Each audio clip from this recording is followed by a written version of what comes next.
will begin. Welcome everybody to All Souls.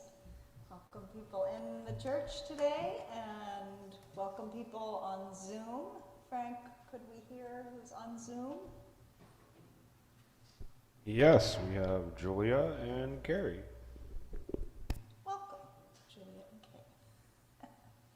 And I'm glad to be here with you today on this Mother's Day. Happy Mother's Day, all. It's the topic of the service, honoring mothers, and I'm glad to have worked with Kate and Julia on the service today, and I thank Frank for his tech help.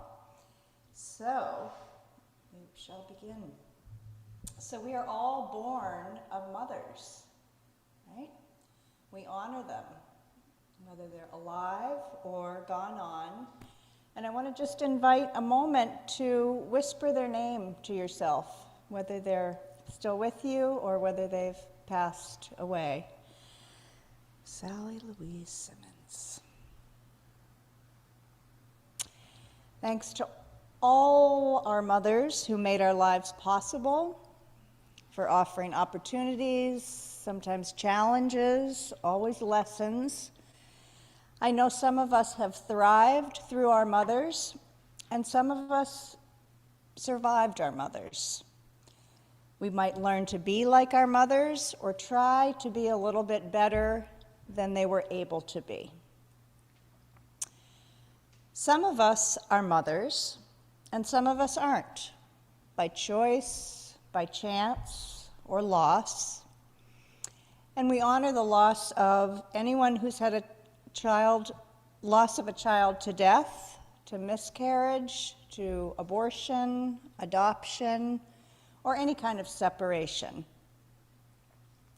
We honor the multitudes of mothers we are, we have, and we know. Biological mothers, foster mothers, single parents, great and grandmothers, fairy god and goddess mothers, ancestors. We thank them all.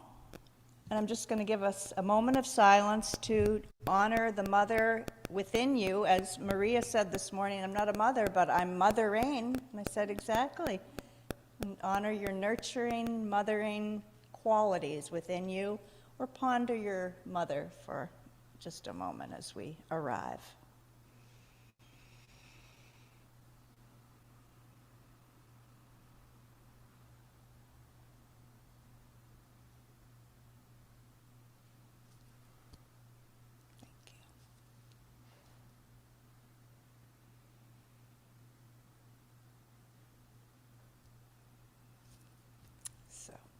Thank you.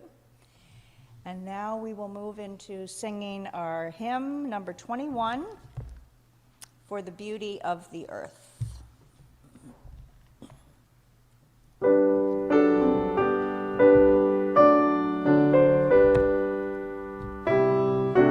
Stand if you wish. Sing, hum.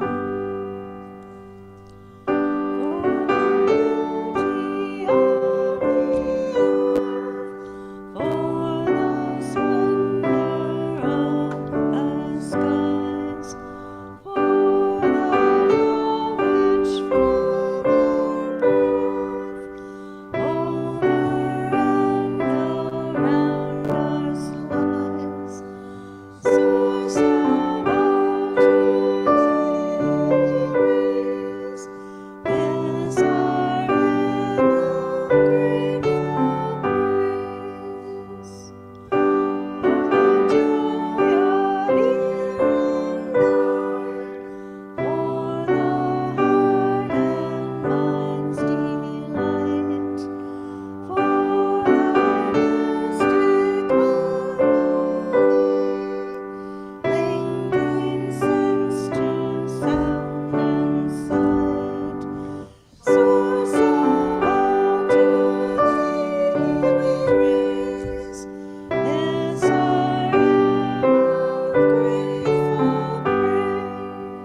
voices. Good. And now I'd like to move into the chalice lighting, and I'm going to invite Maria up to light our chalice. And we can do the reading, chalice lighting reading together once the candle is lit. Thank you, Maria.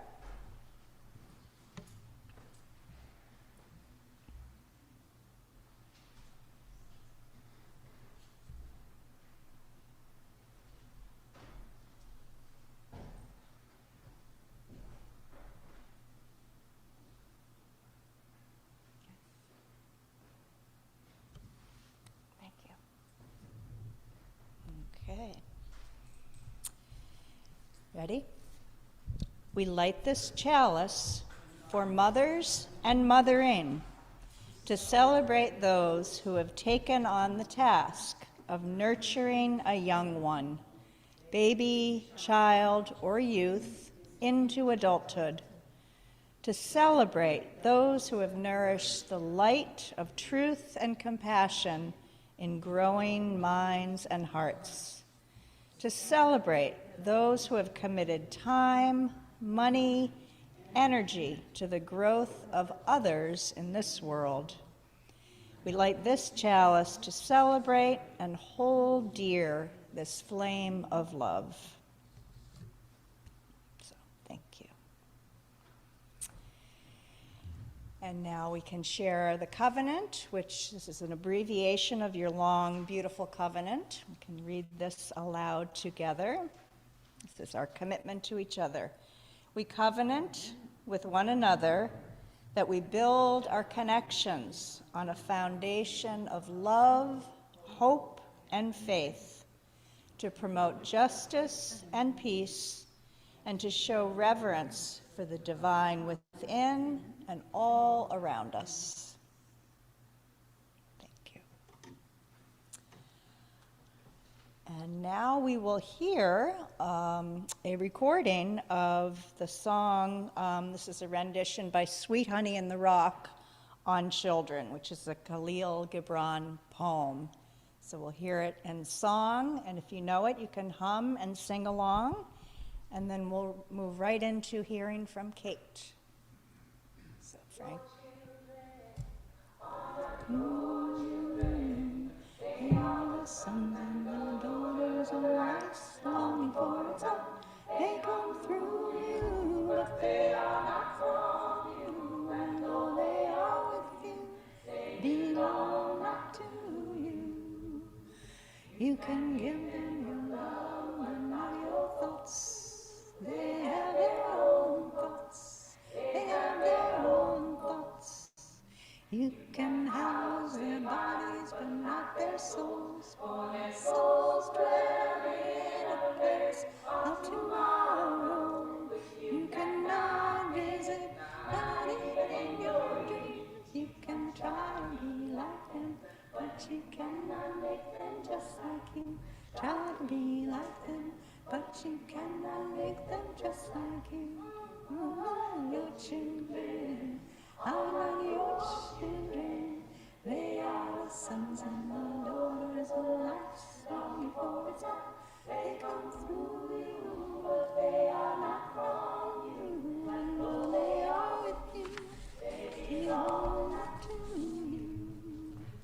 You can give them your love, but not your thoughts. They have their own thoughts. They have their own thoughts. You can house their bodies, but not their souls. For their souls dwell in a place of tomorrow, which you cannot visit, not even in your dreams. You can try to be like them, but you cannot make them just like you. Try to be like them, but you cannot make them just like you.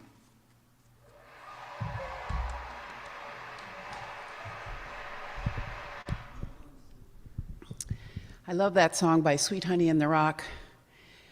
So the poem that Khalil Gibran wrote, I want to highlight some of the words. So, a woman who held a babe against her bosom said, "Speak to us of children." And he said, Your children are not your children.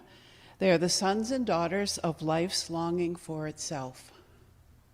You may house their bodies, but not their souls, for their souls dwell in the house of tomorrow, which you cannot visit, not even in your dreams.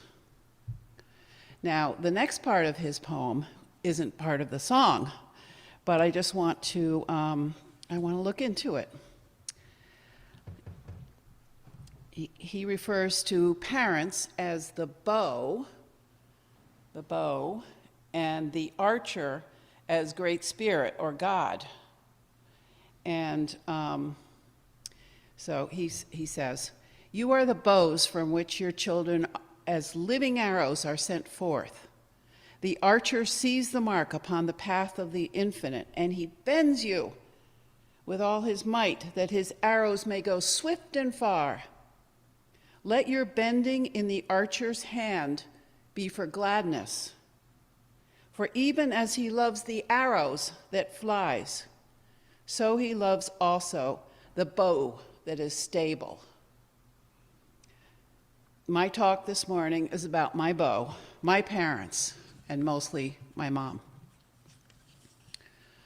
So back in the 50s, my parents were on the permissive side. Their guru was Dr. Benjamin Spock. And their contribution to the baby boom was 5 kids that came in a surge in 5 years. I'd say they were overwhelmed. It certainly couldn't have been easy.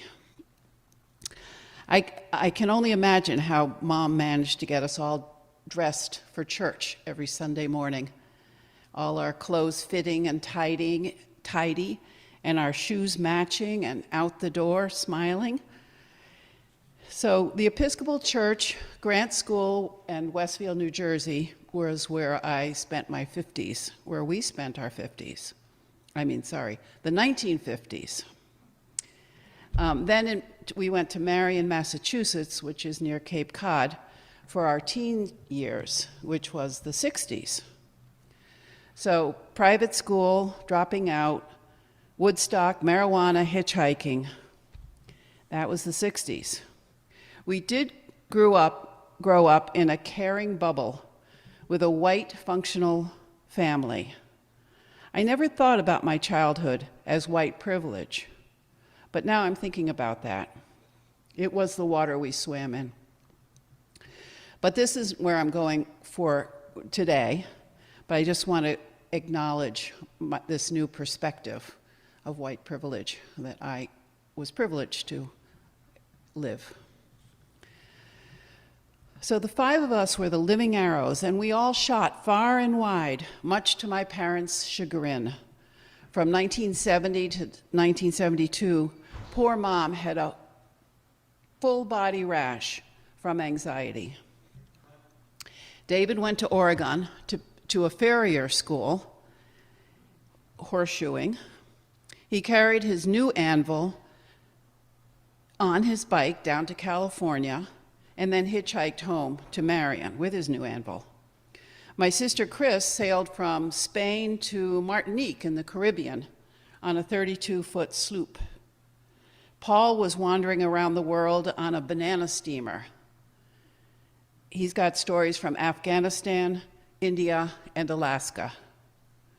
John had dropped out of Cornell and was thriving on communal living at Dawes Hill, near Ithaca. I had bought a team of horses and was traveling westward ho with 4 long-haired friends. We made a 40-day and 40-night, 200-mile journey that ended near Ithaca at Dawes Hill Commune, the same. Yes, she had a full body rash. I was living a very full life at the farming commune, living in a yurt, cooking on a wood stove in a log cabin with an outhouse with 13 or so young folks. At one point, Mom called it where we were, our back to the land farming commune, stinking squalor. But my folks did visit several times a year and were pretty good sports about camping in a yurt. But this was not the direction she thought I would go. especially when I fell in love with a tall, handsome outlaw from New Mexico and got pregnant. For many years, I struggled as a single mother of 2 kids, first in Ithaca, then in Newton, working mother's hours as a nurse. And despite my very real struggle to make ends meet, I did have a safety net. I also found a Unitarian Universalist community where I put down my roots and found my people. So you, Mom and Dad, were the stable bows from which your children, as living arrows, were sent forth. I've got one more story I want to share with you. I'd like to tell you about the day Mom died. It was monumental. At 94, Mom was fading and ready to let go of life. Dad had died 5 years earlier. She had been losing weight and was having a hard time enjoying food. She had been diagnosed with early Alzheimer's a few years earlier, but she was managing pretty well at an assisted living. On that July day, 14 years ago, Chris, my sister, and I ate lunch in the dining room with Mom. Chris delivered the long worked on memoir that was finally printed and bound, Mom's memoir. After lunch, we walked Mom to the lawn where she was going to sit in the sun and read her opus. She had been admitted to hospice the preceding week and was tired and having very vivid dreams and disturbed sleep. I should mention that I'd been working as a hospice nurse for about 8 years by that time. I visited her again after work that sunny day. A good friend, Judy, brought Mom a big bouquet of flowers, and Mom was able to identify every single flower and was just delighted to have the new bouquet. Then Judy asked Mom about the watercolor paintings that were framed around her living room. And Mom had long descriptions about the barn in Sicily that the farmer was standing in, and the sailboats up on the storage cradles in her backyard, overlooking Burr's boatyard in Marion. These were personal and joyful memories that she had painted. She was in her glory that evening. When her aide came to get her ready for bed, we said goodnight. 2 hours later, she called me. She said she couldn't get her pants up right. She was panic-stricken. I got from Newton Lower Falls to Newtonville in no time. Mom was unable to catch her breath. She was gasping. Just last week, I had asked her if she would want antibiotics if she got pneumonia. She had emphatically said no. So here we were, the old man's friend, pneumonia, coming on strong and hard. I called Chris to come from Lexington and opened the comfort kit and gave her a quarter dose of morphine and Ativan to slow her breathing. She was so little and narcotic naive, I really gave her a very skimpy dose. But her breathing didn't improve, so I gave her another dose. She was still panting with air hunger and was less and less aware. When I called the hospice nurse, Heidi said, "Give your mom the full dose." I did, and 10 minutes later, she was no longer breathing. She was dead. Chris and I sat and cried. The air felt lighter, more hollow. What was that vacuumed feeling? Let your bending in the archer's hand be for gladness, for even as he loves the arrow that flies, he also loves the bow that is stable. She was my last parent, my steady bow. I loved her. As I have aged, I feel more and more like my mom. Nurturer, teacher, manager, artist, gardener, partner, and I am pleased. She was a good mom. Thank you, Mom and Dad.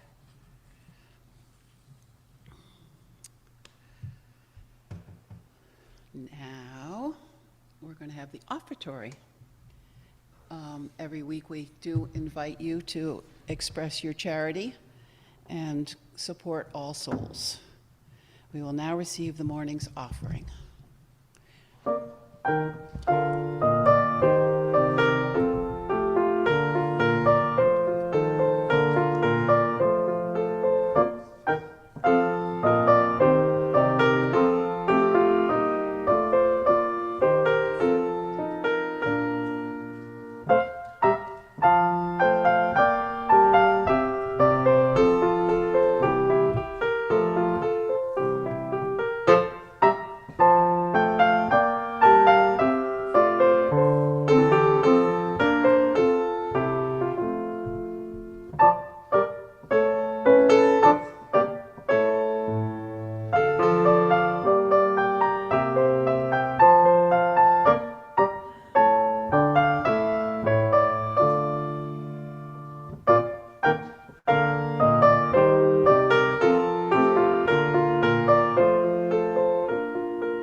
Thank you, Julia. Beautiful. Thank you, Kate, for that beautiful heart story about your mom. I really appreciate it. And I'm sure we all have our own stories about our mothers that we remember them and we can tell them and keep them alive in our hearts. So we've already talked about all the kinds of mothers we are and have, and we're not just talking about female mothers, we're talking about the mothering qualities of love and nurturing and guiding and protecting. And I just want to note, I passed McDonald's yesterday and their marquee says, "We thank the nurturers in our lives." Just to honor, widen it out. The mentors, the teachers, the nannies, all the people, aunts who step in and help to mother. So we thank everyone. I want to mention a couple other mothers, kind of icons that are in our consciousness maybe to get at the qualities of mother. Think of Mother Mary, if you can visualize Mother Mary, very gentle, face, smile, kind of leaning down, often a child in front of her, hands in prayer. Mother Teresa, selfless, generous, disciplined, hardworking, hardcore. Mother Jones, union organizer, fierce truth teller, speaking truth to power. So we honor mother energy as both the gentle, nurturing, protecting kind, and also the pushy, proud, get out there energy. We need both of those. The good news of parenting kind of broadening from mothering. Now gay couples are getting to adopt. We have a lot of surrogates giving people babies. We have paternity leaves. My son has a 4-month-old baby, has 4 months paid paternity leave. It's amazing. There's more boy babysitters. There's community raisings of kids, right? Co-housing or just informal community raisings. So we honor all these kinds of nurturing. Then we get to the big mother, Mother Earth, which we spend a lot of time contemplating, worrying about, hopefully caring for. Mother Earth provides us with everything we need, really. An earth to stand on, to grow our food on, to live on, air to breathe, water to drink, winds of change. Just, she offers so much. And she can grow on and on. Mother Nature always goes through cycles, right, of creation and destruction. And most of the time, thus far, she has survived and taken us along with her. But now, Mother Nature is fed up. She's mad. She's hurt. She's hurting. She's tired of being disregarded, abused, overused. And she's reacting, a lot of research on this, as we all know, on more and more intense challenges to deal with and heal from. Fires, floods, droughts, winds, wave, eruptions. And it's our turn again to take care of her. And I know we all try to do our part in what we can to take care of Mother Earth, but we know that we're in dire straits, and we know that we need to do more than just ride the storms. We need to change our behaviors.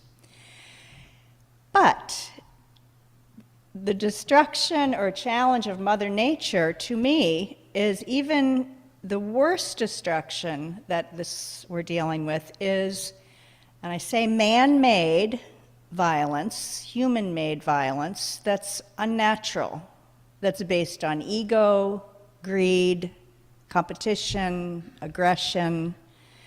We know how many guns we have in this culture. We know how many wars are happening in the world. Often claimed weapons and war as a deterrence, but I feel they take away so much more than they can ever protect. Destructive tendencies and tactics can't be portioned out. Once we open that Pandora's box, it's out of our hands, out of our control. And that's how the situation we're in right now. Whether it's one-on-one shootings or many-on-many war, the same reaction yields the same action yields the same reaction. Violence creates violence. And we know once the cycle starts, it's almost impossible to stop. As MLK said, hate cannot drive out hate, only love can do that. How many people know that Mother's Day started as an anti-war celebration? Yeah. In 1873, Julia Ward Howe, who wrote Battle Hymn of the Republic, also was sickened by the Civil War, loss of life, terror, trauma, and she created Mother's Day to call mothers all around the world to come together to find ways to protest war, make some kind of an alternative arrangement where conflict and warring wasn't just the acceptable way of dealing with conflict. And she said, quote, "We will not have questions decided by irrelevant agencies, men. Our husbands shall not come to us reeking of carnage for caresses and applause. Our sons shall not be taken from us to unlearn all we have taught them of charity, mercy, and patience." That was celebrated for about 10 years. And now we're back to Hallmark, holiday of Mother. Although today is, we need to get this back. Today in Boston is the 27th year of Mother's Day Walk for Peace. Has anybody walked in that? Yeah. And it's mothers, all people are welcome to walk 6 miles and raise a lot of money for the Peace Institute in Boston, which deals with homicides and helps people to make their way after violence has struck. But we certainly need some more activism around peace. So what is nurturing, if we try to embody all of us, whether we're male, female, trans, any one of us, young person, old person, how can we embody the nurturing qualities we think of as mother qualities? So how can we raise each other up rather than tear each other down? How can we cooperate, work together instead of competing? Can we share a little more of what we have rather than just taking, hoarding? And how can we love more than we hate? It's a wonderful book by Bell Hooks called All About Love, which talks about all different forms of love and how to cultivate for yourself, for your friends, for your family, for the stranger, for your enemies. And that patriarchy kind of gets in the way, the harsh patriarchy of uniting energy and people coming together to take care of each other. It's not one way, it's mutual. So that's what we're after, nurturing, guiding, loving, compassionate ways. Think about as kids, saying an insult to your mother would be the worst possible thing, right? Yo mama. So we know that mothers have kind of a sacred place in our heart, and as they protect us, we protect them. And that was a reason for a lot of conflict when kids would tease each other or get each other about their mothers. I want to just share a couple very small moments of myself mothering, and then we are going to move into all of us sharing little stories about being a mother, having a mother, cultivating this mothering energy. My three little moments, I think mothering is one of the best jobs I've ever had. I absolutely love it. My kids are in their 30s. And one moment which was so precious to me was my older son waking up after a head injury, emergency head surgery, coma, code blue. He was on the other side, and he woke up and saw me and said, "Hey, Mom." That was one of the most beautiful memories and moments as a mother in my life after one of the most horrible nights of my life, of course. My mom, when she was dying a few years ago, she stopped eating and drinking as her choice of ways to die. And so she lost some awareness, consciousness, and she just foggy eyes. And one moment she just looked at me and recognized me, her one of 4 daughters. And we had a very special relationship, and she just crystal clear sent me that loving look and smile, and it was another very precious moment. And third, my granddaughter, who's 4.5 months old, looked at me the other day with my son standing next to me, and she was looking back and forth at us, and I swear she had some kind of awareness. Oh, somehow I'm connected to these two. And it was a beautiful moment. My son said, "Mom, she barely knows that her hand is hers. How could she know?" But, okay, maybe I used my imagination a little bit, but it was a very wonderful moment. So on that note, I want to pause and let us just have a moment of what you might want to share about a story, a memory of being a mother, your mother, or could be a grandmother or goddess mother. And we'll do that as part of our joys and sorrows. So I'll just give a moment of reflection, and then we'll pass. Would anybody like to walk the mic around? No, thank you. Thank you.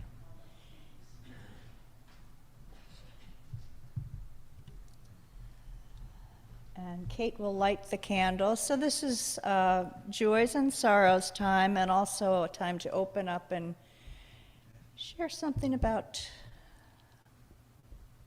mother energy, mother wisdom.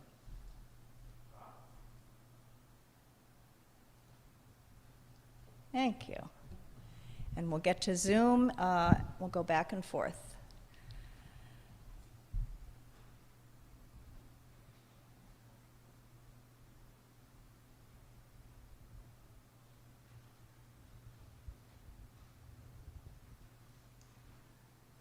Dr. Joyce Young. Um, I loved being a mother to my my three children. But about 25 years ago, the harsh reality of the altruism that I provided to my children freely, and that all mothers do, really sunk in with the publication of the book, The Price of Motherhood. Hmm. And when people right now say, oh, I must be retired. And I'm like, no, actually, I am never going to retire because one of the prices of being an at-home mother is that I never got a pension. Mothers don't get a pension. They give altruistically. It's interesting to look at what other countries around the world have done to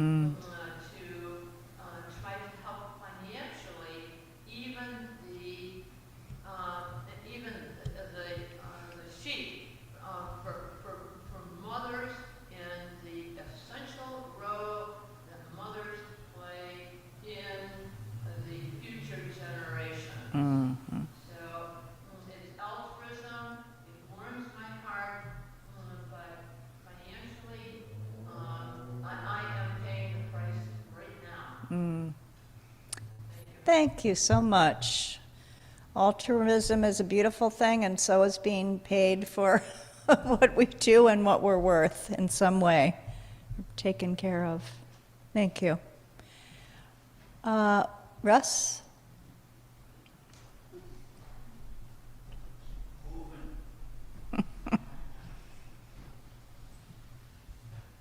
Morning, my name's Russ. Two joys and something about my mom. First joy, two newcomers to the church, Owen and Cindy, have spent several hours doing weeding and trimming and so forth in the yard there and in front of the church. And it's really made a difference, and I'm so happy about that. It's been neglected for so long, and there's more that they're going to be doing. When you get a chance, just take a look. Second joy is having the service to come to today. Because otherwise, I don't know how much I'd be doing myself, either thinking about my mother or, mothering. And one thing that sticks in my mind, back in 1977, I got an opportunity to get training to try to do a sport parachute jump, which I ended up doing off and on for a few years. And even though this was clearly something my mother did not want me trying because of, fears, I had to have a form notarized, and she had a notary in the office where she worked sign and stamp it. And she did not have to do that.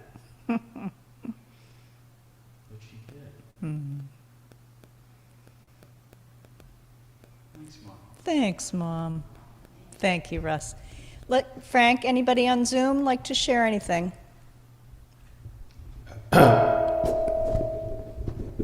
At the moment, no. Okay. Let me know if anybody raises a hand. Maria, please. Maria's here. I have a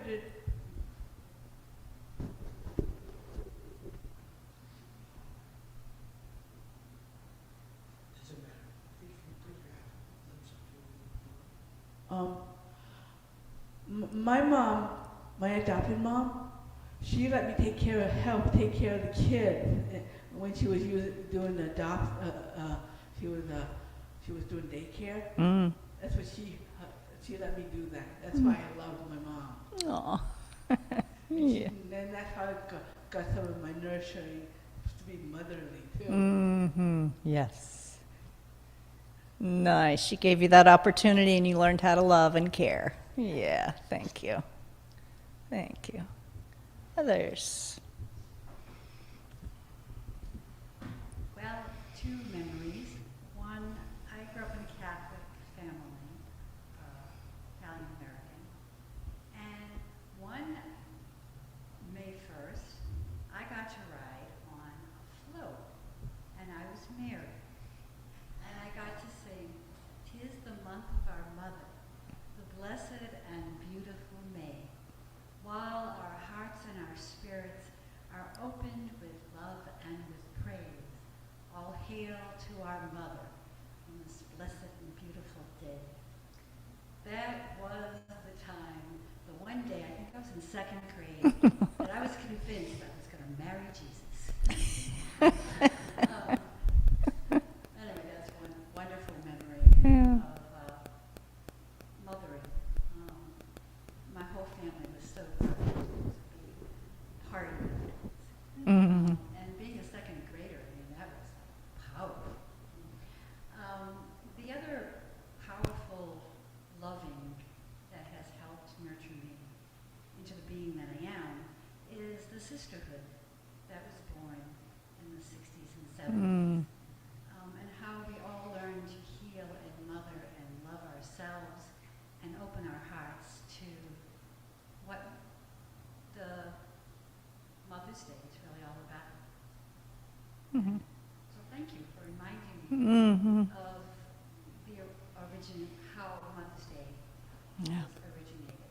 Yeah. I think that's history to repeat. And Exactly. to share with Yes. the young. So thank you. Yes. Thank you, Maria. Sisterhood. Mm. Good morning, I'm Mary, and thank you for this beautiful service. It's so, it just fills me up today. I appreciate it so much. I just have a memory about my mother that just came to me during the service. She passed away on this day, Mm-hmm. and when we were kids, she was petrified of thunder and lightning, and I mean petrified. And she would put us all in the basement. She would sprinkle holy water in every room, put down all the shades. I mean, we'd be eating tomatoes soup an hour after the storm was going in the basement. And I'll sell it. It was really cellar. And when she was on hospice, it was a terrible thunder and lightning storm. And you know how they circle and in between sometimes? There's this beautiful sunshine. And I was saying, oh my gosh, I'm sorry, Ma, this is happening. And I looked out the window and here comes the sun, and I looked again, and she's gone. Mm. She slipped out. Mm. And it was 3 minutes before midnight. And I just thought today she didn't want to leave the hospital. Oh my goodness. Oh, thank you. Sensitive till the end. Oh my goodness. Thank you.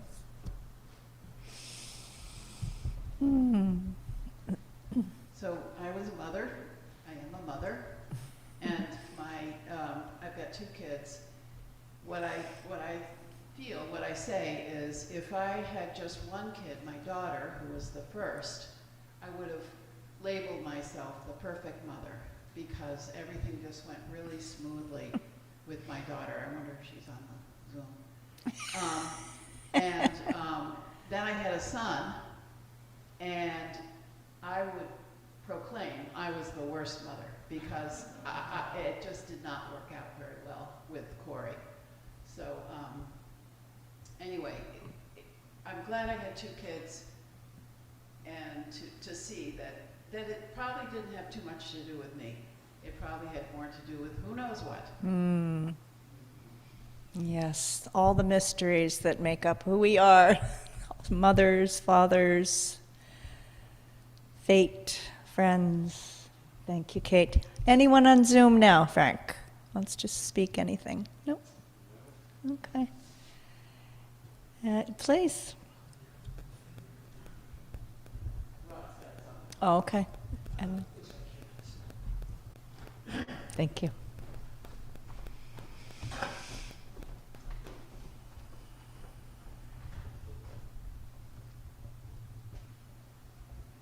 Good morning. I'm Kim.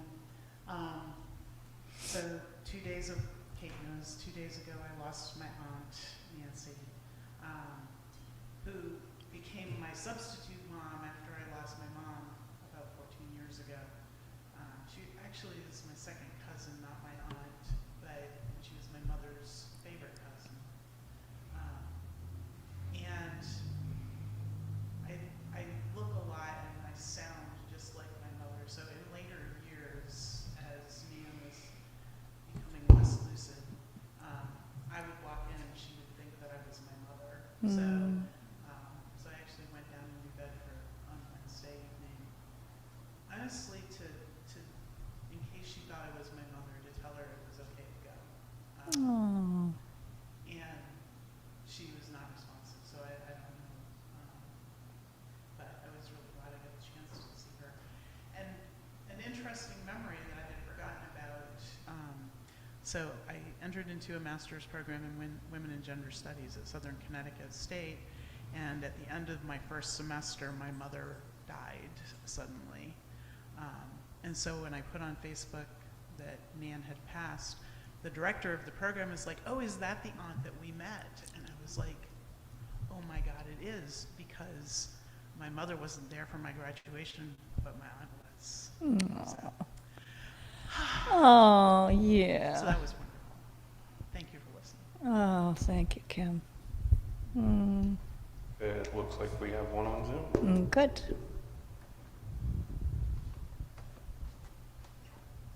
Hi, I just wanted to say that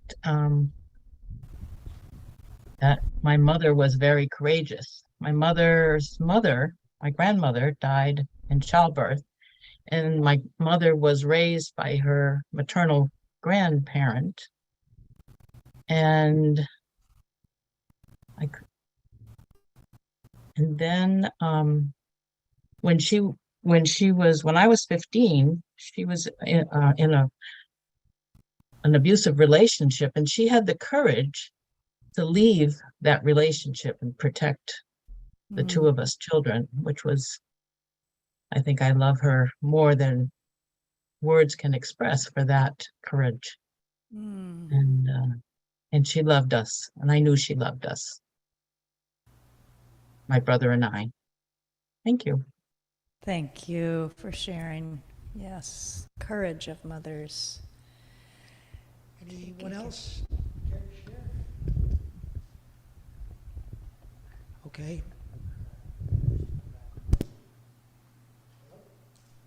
Hello? Okay. I'm Rob.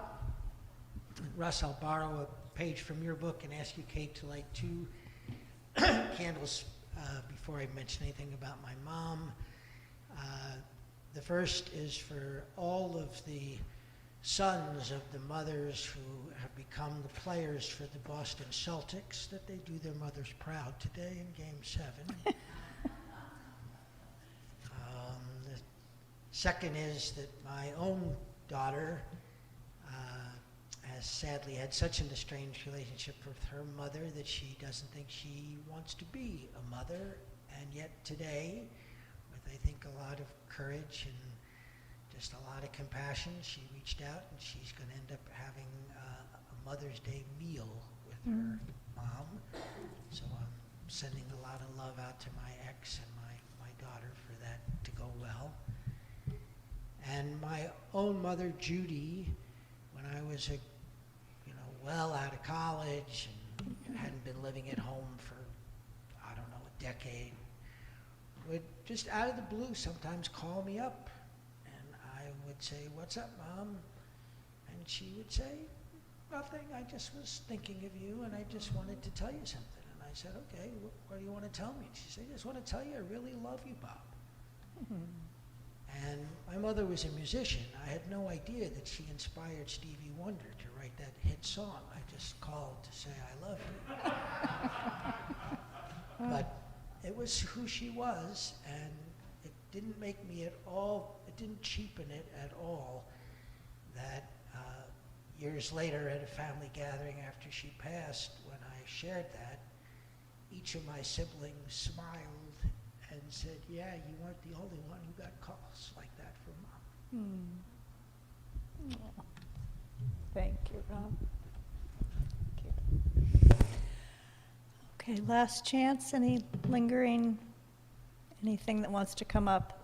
We always light a candle for all the joys and sorrows and memories and gratitudes in our hearts around mothering today. Just let there be a moment of silence as we take in deeper levels of emotion that are maybe too tender to speak right now.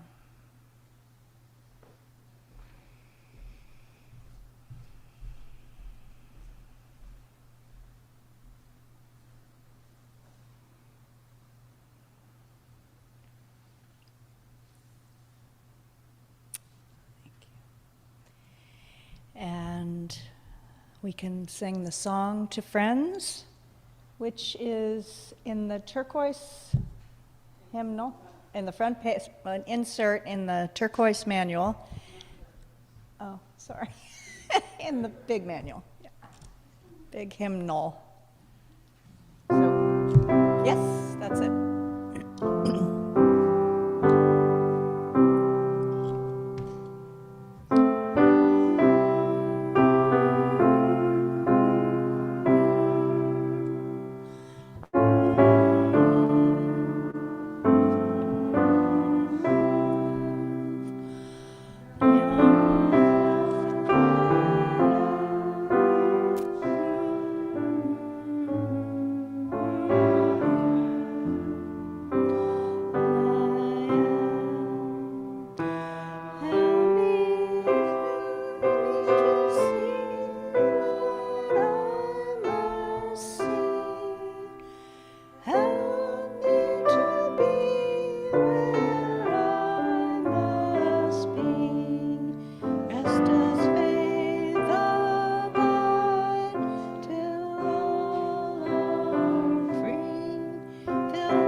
So, I'd like to read the benediction, which is in your order of worship. You can read along with me. I'll read nice and slow. It's called Ever in Our Midst by Karen G. Johnston.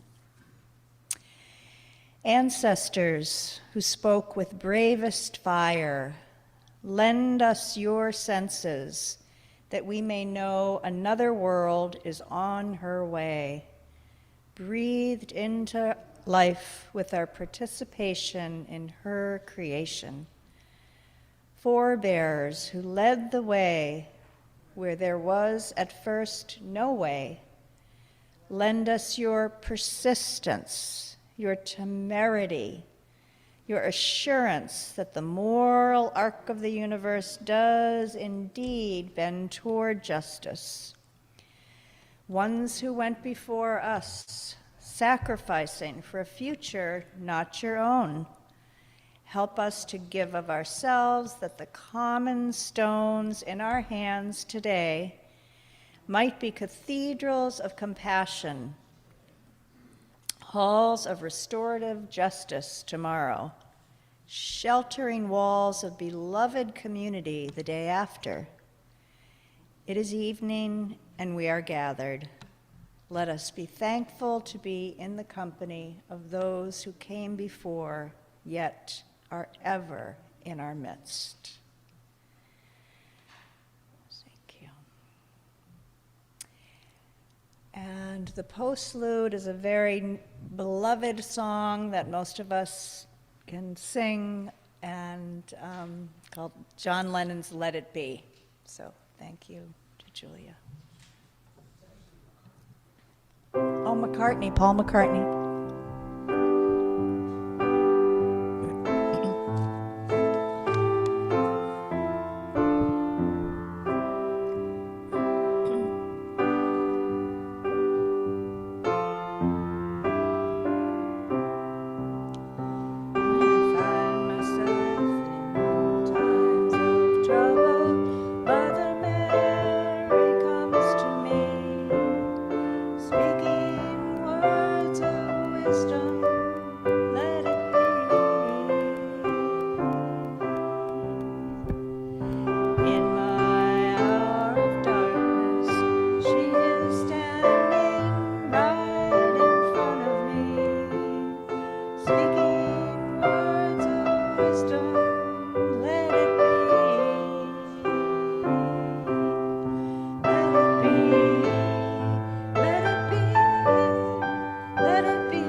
Go with that song in our hearts, and amen and blessed be. Let it be. Announcements. Yes, community announcements. First of all, about next Sunday, we will be having a choir, and you are all invited to show up at 9:30 and work with Kit Johnson and the choir to sing. We will not be having a community meal downstairs as was originally scheduled. And so that's about next Sunday. Also, I want to invite everybody to the Peacemakers Award Ceremony, which is this Thursday night at Stoneleigh Burnham. It's for teenagers who have been nominated for their innovation, bravery, whatever, whether it's anti-bullying or whether it's a food project or whatever it is. The teens are nominated and awarded by Interfaith Council and Trap Rock. So Betsy and I have been working on that project. Who else has an announcement? So you are equally welcome to check out one of our very exciting board meetings where no one is bored because we discuss things with such vitality and creativity. We have it on Zoom tomorrow night at 7:30. The link is easily accessible, but if you have any trouble finding it, me, Kate, other people here could help you get it. And you're welcome to just sit in, check it out, see if maybe there's some places where you'd like to contribute. Thank you. Every week. We thank Mary for greeting this morning, and I'm putting it out there if somebody would like to be a greeter next week. Whether you've done it or not, you can do it right. No takers right now? Okay. Well, maybe I'll get stuck with it. Maria's Oh, raising her Maria, hand. you'd like to be a greeter next week? All right. Thank you. Stepping right up. Thank you. Good. Good. You're friendly. Separately, there's a new group that's been started, there's a discussion group that's been started last Sunday. And Sandra Boston's been involved with initiating, and we're going to meet again today after this service. It's called The Seekers, and all are welcome. So just watch for us afterwards, I guess. I don't know. Outside was where we met last week, if we can do that, yeah. In the yard here? And coffee hour, coffee and some goodies over here. Come hang out a little bit. Okay. Anything on Zoom? No. Okay. I have.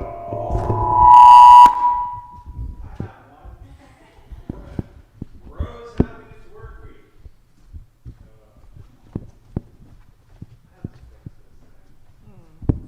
Rose having its work week, June 4th to June 8th. As I've said, it's for all skill levels. We will house you if you want to stay up there for a couple of days. Yeah, we got all kinds of stuff: landscaping, painting, sewing, beautification, carpentry, and more. And we have like a really good chef, so she feeds everybody very, very, very well. So there you go. And you'll want to register online or call the Rose Center. And if you need the phone number, you can get it from me. And that's it. Great.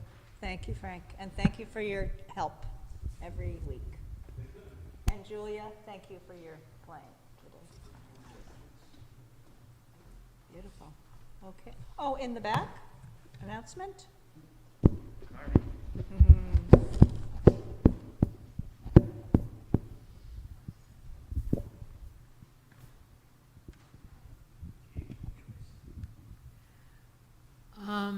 Dr. Joyce Young, if there's anybody in Greenfield that might be able to pick me up, in order for me to come, I desperately need a ride back and forth.